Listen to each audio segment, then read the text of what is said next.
नमस्कार, आप देख रहे हैं डीटीवी भारत और मैं हूं आपके साथ निर्भय किशोर। और एक बार फिर से चुनाव से जुड़ी हुई कुछ और जानकारी लेकर के आया हूं।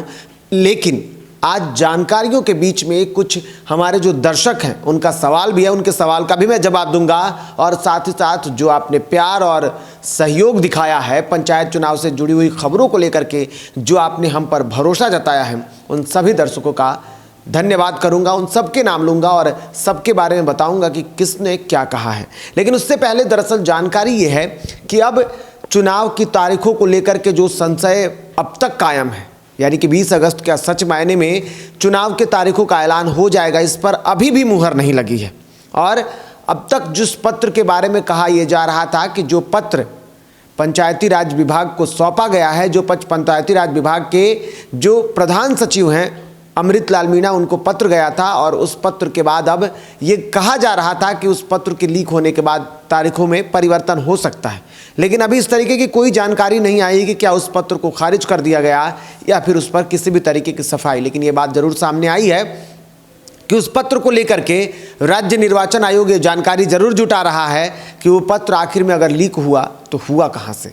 खैर, ये सब अपने स्तर पर जांच की प्रक्रिया है और राज्य निर्वाचन आयोग और विभाग अपने स्तर से कर रहे हैं। लेकिन ऐसे में अब बात यह है, जो बूथ हैं उस बूथ की रचना संरचना कैसी होगी, किस तरीके के बूथ तैयार किए जा रहे हैं, क्योंकि तैयारियां जो है वो जोरों पर चल रही हैं। और ऐसे में अब ये बातें सामने आई है कि अब तक बिहार में जो होने वाले त्रिस्तरीय पंचायत समितियों के लिए जो चुनाव होने हैं, उसके लिए 1,12,000 बूथ तैयार कर लिए गए हैं। तैयार की संरचना, जो बूथ की जो संरचना होगी वो कुछ इस प्रकार होंगी कि एक बूथ पर कम से कम 800 से लेकर के 850 लोग मतदान कर सकते हैं। और ऐसे में अगर 850 से अधिक मतदान करने के लिए लोगों की संख्या होगी, मतदाताओं की अगर संख्या होगी, तो फिर एक नया बूथ बनाया जाएगा, सहयोगी बूथ के रूप में बनाया जाएगा। और बजाते इसको सहायक केंद्र का नाम दिया जाएगा। और ये सहायक केंद्र कहीं और नहीं बल्कि उसी बूथ पर बनाया जाएगा, लेकिन उसके लिए बूथ अलग से हो जाएंगे। 850 से अधिक लोग उस नए सहायक केंद्र पर जाएंगे, उस नए सहायक बूथ पर जाएंगे और वहां वोट देंगे। लेकिन इसके साथ साथ कई और बड़ी जानकारियां हैं। जैसे हमने इससे पहले बता दिया है आपको कि जो बैलेट पेपर छापे जाएंगे वो किस तरीके के होंगे। अगर M2 यानी कि M2 जो EVM का नाम है, उस EVM में किस तरीके की लोग जो वोटर होंगे उनके नाम होंगे, तो आपको बता दूं कि एक EVM में 64 लोगों के नाम आपको दिख जाएंगे। लेकिन बजाते इसके लिए जो प्रारूप तैयार किया जाएगा, यानी कि जो लिस्ट तैयार किया जाएगा, उस एक लिस्ट में लगभग 16 लोग होंगे। यानी कि एक प्रपत्र जो होगा उसमें 16 लोग होंगे और एक EVM में 4 प्रपत्र भरा जाएगा। यानी कि आपको उसने लोगों को वोट कर सकते हैं एक EVM से 64 लोग अगर एक पद के प्रत्याशी होते हैं। क्योंकि आपको पहले से इस बात की जानकारी है कि 4 पदों के लिए जो वोट होना है वो EVM से होगा। वो 4 पद कौन कौन से हैं? वो 4 पद है ग्राम पंचायत मुखिया, ग्राम पंचायत सदस्य, पंचायत समिति सदस्य और जिला परिषद सदस्य। ये 4 पदों पर जो वोटिंग होनी है वो EVM के माध्यम से होनी है, जबकि 2 पद पंच और सरपंच के लिए जो वोट होगा वो बैलेट पेपर से होगा। कुछ लोगों के अब सवाल भी ऐसे में रहे हैं, आइए उन सवालों की तरफ रुख करते हैं। वैसे चुनाव को लेकर के जो अपडेट है वो अब तक हम आपको देते आए हैं। फिलहाल रविवार है और आज हमने सोचा कि आपके बीच आने के लिए आपके कुछ सवालों का जवाब लेकर के आए। लेकिन उस सवालों से पहले जरा सा डीटीवी भारत पर भरोसा करने वाले कुछ हमारे दर्शकों ने हमें बधाई दी है और साथ ही साथ हमसे उम्मीदें भी की है कि आगे आने वाले दिनों में जैसे ही चुनाव के तारीखों का जल्द से जल्द ऐलान होगा, सबसे पहले डीटीवी भारत लेकर के आए। लोग ये हमसे उम्मीद करते हैं। बिल्कुल आप सभी का भरोसा जो है वो बना रहेगा। चुनाव से जुड़ी हुई सभी खबरों को हम लगातार लेते आते रहेंगे और इस पर हमारी नज़र चौकन्नी है और हम इस पर लगातार नज़रें बनाए हुए हैं। क्योंकि पंचायत चुनाव से जुड़ी हुई खबरों के लिए आप लगातार डीटीवी के खबरों का इंतज़ार करते हैं और हम भी चाहते हैं कि आप इंतज़ार करते रहें, क्योंकि हमारा और आपका रिश्ता हमेशा ऐसे ही बना रहे। फिलहाल हमें वीरू भाई बोलते हैं कि डीटीवी भारत को बहुत बहुत बधाई, आप बहुत अच्छी खबरों को लेकर के आते हैं हमारे सामने और आप अपनी बातें आगे भी रखते रहिए। इसके साथ साथ जितेंद्र मंडल ने कहा है थैंक्स, हमारी खबरों के लिए संतोष ने कहा है कि पहले डेट बताइए। दरअसल संतोष जी के लिए ये बातें हैं, डेट की जानकारी अभी तक हमें नहीं है और जो हमारे सूत्र हैं, जो हमें जानकारियाँ देते हैं, उसको हम आप तक जल्द से जल्द पहुँचाने की पूरी कोशिश करते हैं और हमारी पूरी टीम भी उसमें लगी होती है कि हम जल्द से जल्द उस खबरों को आप तक पहुंचा दिया करें। बिल्कुल जैसे ही खबरें आएंगी हम आप तक पहुंचा दिया करेंगे। फिलहाल हमें जो जानकारी अब तक मिल पाई है इसमें यही कयास लगाए जा रहे हैं कि 20 तारीख या 20 तारीख के बाद जल्द से चुनाव की तारीखों का ऐलान हो जाएगा, क्योंकि राज्य निर्वाचन आयोग जल्द से जल्द चुनाव करा लेना चाहता है। इसके साथ साथ इसके सूरज FF हैं, वो भी हमें थैंक्स बोल रहे हैं। साथ ही साथ आर्या हैं, आर्या हमें थैंक्स बोल रहे हैं। आर्या बिहार हैं, वो हमें थैंक्स बोल रहे हैं। शरीफ फैजल बोल रहे हैं कि best DTV Bharat, thank you. आपने कहा है कि DTV भारत बेहतर कर रहा है और इसके लिए अब तक का सबसे बेस्ट चैनल है पंचायत चुनाव से खबरों को लेकर के। बहुत बहुत धन्यवाद कि आपने हम पर भरोसा जताया। आप ऐसे ही प्यार देते रहें, हम आपकी उम्मीदों पर हमेशा खरा उतरेंगे। इसके साथ साथ अनुपम कुमार बोलते हैं कि गुड, यानी कि हम जो कर रहे हैं वो बेहतर है, बढ़िया है और आगे करते रहें। सकलदेव हैं, सकलदेव जी हैं, वो कह रहे हैं कि ऐसे ही खबरें आप हमें देते रहें, हम आपके खबरों का इंतज़ार करते हैं। बहुत बहुत धन्यवाद सकलदेव जी, और आपके तरह तमाम हमारे जो दर्शक हैं जो हमारी खबरों का इंतज़ार करते हैं। ये ज़रूरी नहीं कि आप हमें प्रतिक्रिया दे करके ही ये बताएं, लेकिन हमें पता है कि आप हमारी खबरों का कितना बेसब्री से इंतज़ार करते हैं और हम ये चाहते हैं कि जल्द से जल्द वो खबर आप तक पहुंच जाए। ऐसे बहुत सारे लोग हैं जो लगातार अपनी कमेंट्स में आते हैं, कभी गुड, कभी बेस्ट और कभी इमोजीज, जैसे ओकेज इमोजी आते हैं, उस इमोजी के माध्यम से लोग अपनी प्रतिक्रियाएं दे रहे हैं। बहुत बहुत धन्यवाद उन तमाम दर्शकों के लिए जिन्होंने हम पर भरोसा किया है, जिन्होंने हमसे उम्मीद लगाई है और हम उस उम्मीद पर खरे उतरने की कोशिश कर रहे हैं। बढ़ते हैं आगे और कुछ और भी ऐसे सवाल रहे हैं जिन लोगों ने हमसे सवाल किया है, कुछ लोगों ने अपनी प्रतिक्रियाएं दी हैं। हम चाहते हैं कि उनकी प्रतिक्रिया भी आपके सामने रखी जाए। तो उसमें सबसे पहले नाम आता है राजकुमार जी का। दरअसल राजकुमार जी ने हमारे पुराने वीडियोस में, जो हम लगातार वीडियो बनाते आ रहे हैं पंचायत चुनाव से लेकर के, उसमें उन्होंने कहा है, जिस वक्त हमने इस खबर को दिखाया था कि पत्र लीक हो जाने के बाद से अब ये कयास लगाए जा रहे हैं कि वो पत्र अब खारिज किया जाएगा और उस पर नई तारीख आने की उम्मीदें हैं, कुछ परिवर्तन हो सकते हैं, जिसको लेकर के राजकुमार जी ने अपनी प्रतिक्रिया दी है। उन्होंने कहा है कि वैसे तो बिहार में बहुत सारे पत्र लीक हुआ करते हैं, परीक्षाओं के पत्र लीक हो जाते हैं, और ऐसे में एक पत्र लीक हो गया तो ये कौन सी बड़ी बात है। चलिए, ये बात के लिए हम आपको, इसलिए आपके सवाल और आपके जो प्रतिक्रिया थी हमने रखा। दरअसल देखिए, जानकारी ये है, होनी चाहिए आपके पास कि राज्य निर्वाचन आयोग जो भी तैयारी करता है और जो भी प्रक्रियाएँ करता है, जो भी प्रक्रिया उनके अंदर में चलती हैं, वो सारी गुप्त तरीके से होती हैं। तो ऐसे में ये भी गुप्त होनी चाहिए थी, लेकिन ये कैसे बाहर हो गया, की जांच चल रही है। वैसे पत्र लीक होना कोई बेहतर नहीं है और ये हमारे कार्य प्रणाली पर भी बड़ा सवाल खड़ा करता है। इसलिए राजकुमार जी से हमने उनके प्रतिक्रिया को इसलिए रखा था कि बता सके ऐसा नहीं होना चाहिए। खैर, आगे बढ़ते हैं और बात अब मोहम्मद नाजीर आलम कहते हैं, ये उनकी प्रतिक्रिया है। उन्होंने कहा है कि चुनाव भले ही बेहतर तरीके से हो, सब कुछ होता है, लेकिन उसके बावजूद भी कुछ लोग जो होते हैं वो पैसे दे करके वीडियो, और इसके सामने कई अधिकारी होते हैं, उनके सामने वो खुद को हरवा देते हैं। ये उनकी अपनी प्रतिक्रिया है। हालांकि इन प्रतिक्रियाओं के बीच में ऐसी प्रतिक्रिया नहीं होनी चाहिए। जो भी प्रशासनिक अधिकारी है वो अपने स्तर से तैयारी करते रहते हैं। फिलहाल बढ़ेंगे आगे और बात, सौरभ यादव ने भी अपनी प्रतिक्रिया दी है, मनीष जी हैं, और इसके साथ साथ कई अन्य लोग भी हैं जो लगातार हमसे ये सवाल पूछ रहे हैं। रूपचंद्र कुमार भी हमसे ये सवाल पूछ रहे हैं कि पंचायत चुनाव में किस तरीके की दस्तावेजों की ज़रूरत होगी, डॉक्यूमेंट्स क्या होंगे। तो आपको बता दूं कि सभी आपके पहचान पत्र, इसके साथ साथ कई अन्य दस्तावेज होते हैं, जैसे कि जो प्रमाण पत्र आपके पास होंगे, आपके आय प्रमाण पत्र हों, आपके सर्टिफिकेट हों, वो सब की जानकारी आपके पास होनी चाहिए। वो सब कुछ आपको लेकर के जाना होगा। इसके साथ साथ आप अगर पिछले बार चुनाव लड़े होंगे तो उन चुनाव से जुड़ी हुई जितने भी खर्च हैं, ब्यौरे हैं, उसका भी लिस्ट आपको लेकर के जाना होगा। इसके साथ साथ जो भी फॉर्म भरे जाते हैं वो सब फॉर्म को भी आपको भरना होगा, उसकी तैयारी आपको करनी होगी, और इसके साथ साथ आपके बारे में पूरा ब्यौरा जमा करना होगा। पहचान पत्र तो होनी ही चाहिए, साथ ही साथ आप जहां से चुनाव लड़ रहे हैं वहां वोटर लिस्ट में अगर आपका नाम है तो एक प्रति आपके पास वो हो तो वो भी ज़रूरी है, और उसको लेकर के आप बखूबी जाएं।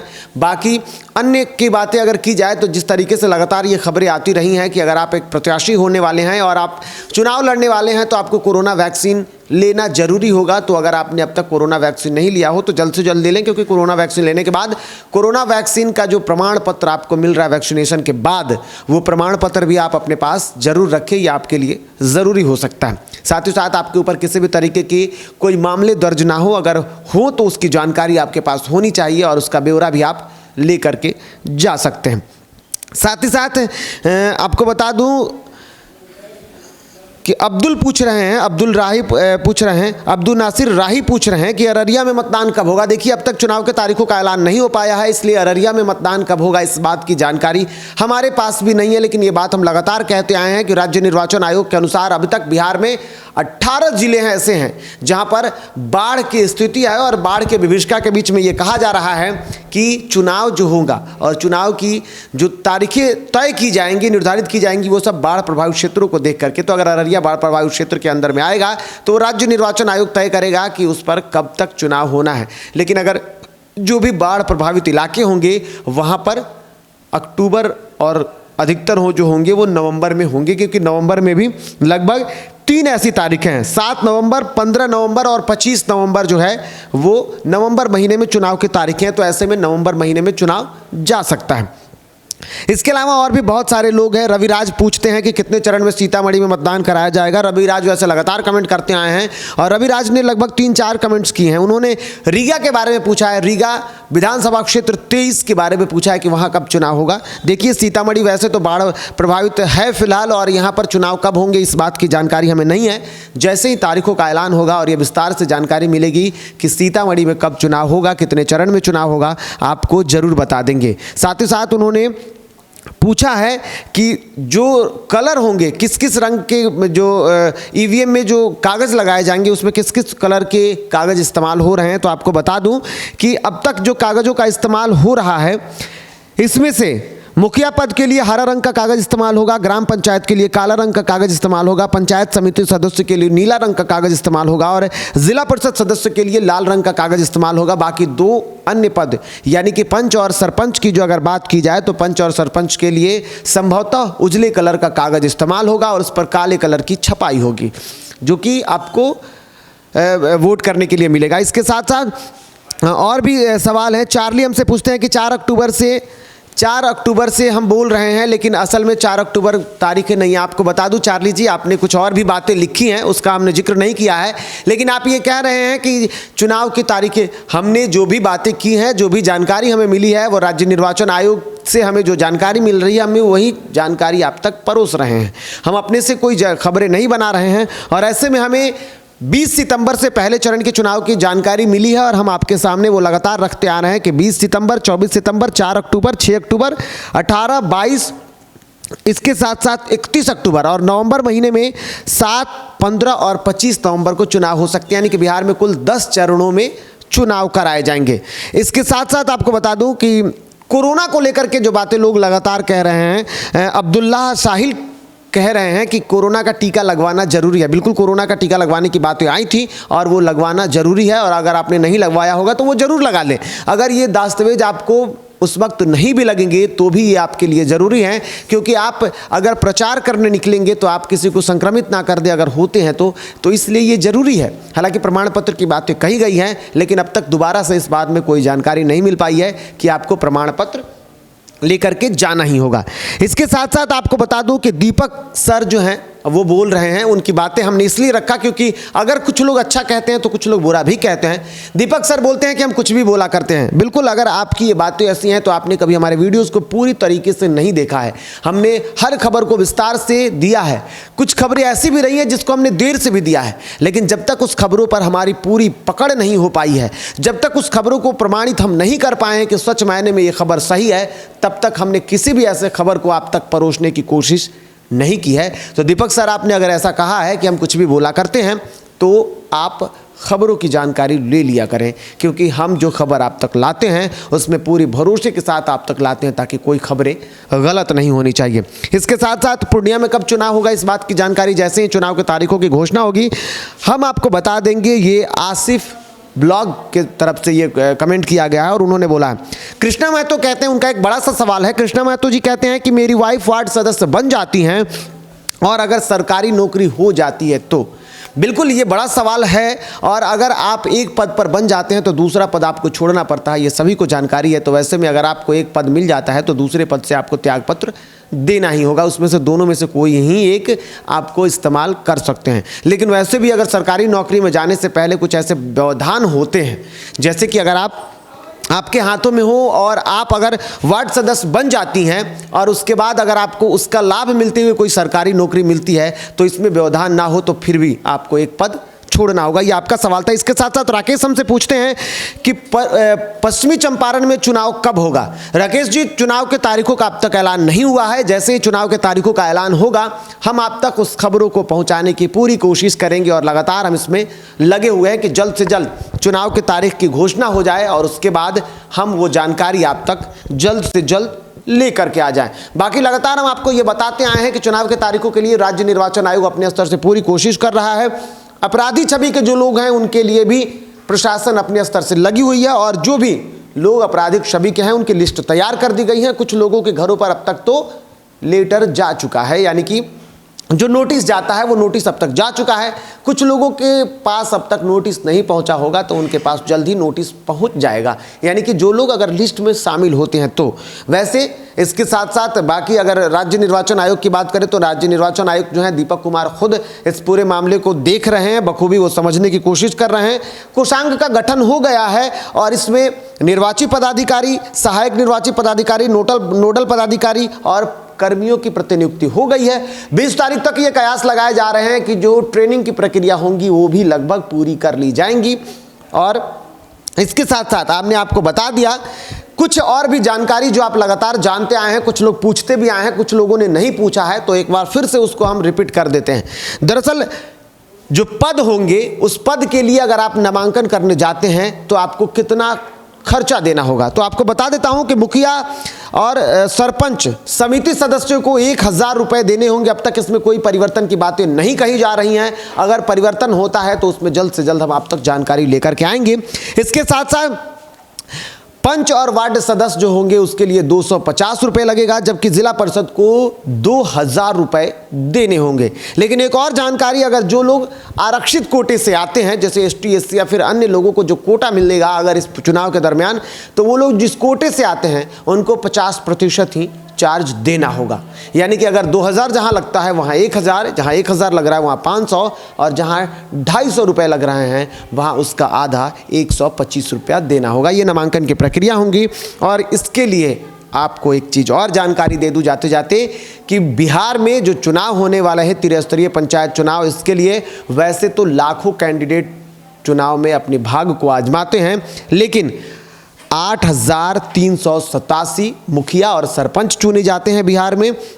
इसके साथ साथ वार्ड और पंच जो हैं वो बिहार में 1,14,667 चुने जाते हैं, जबकि पंचायत समिति सदस्य 11,491 और जिला परिषद सदस्य 1,161 चुने जाते हैं। लेकिन इसके लिए लगभग 10 लाख लोग जो होते हैं वो अपने भाग्य को आजमाते हैं और उसमें से 2.5 लाख लोगों की चुनाव होती है, यानी कि 2.5 लाख लोग इस पद पर बन जाते हैं। और इस तरीके से ये पूरे हालात हैं और इस पूरे हालातों के बीच में आपको अपने आप को तैयार करना होगा, क्योंकि लड़ाई कांटों की है और कांटों की लड़ाई के लिए आपको अपने स्तर से पूरी कोशिश करनी होगी। कोरोना का कहर अभी भी पूर्ण रूप से ख़त्म नहीं हुआ है और ऐसे में संकट का जो हाल है वो दिख रहा है। लेकिन इन सब के बीच में सुरक्षा का ध्यान रखते हुए चुनाव की तैयारी आप करते रहें। हम आपके साथ लगातार हैं।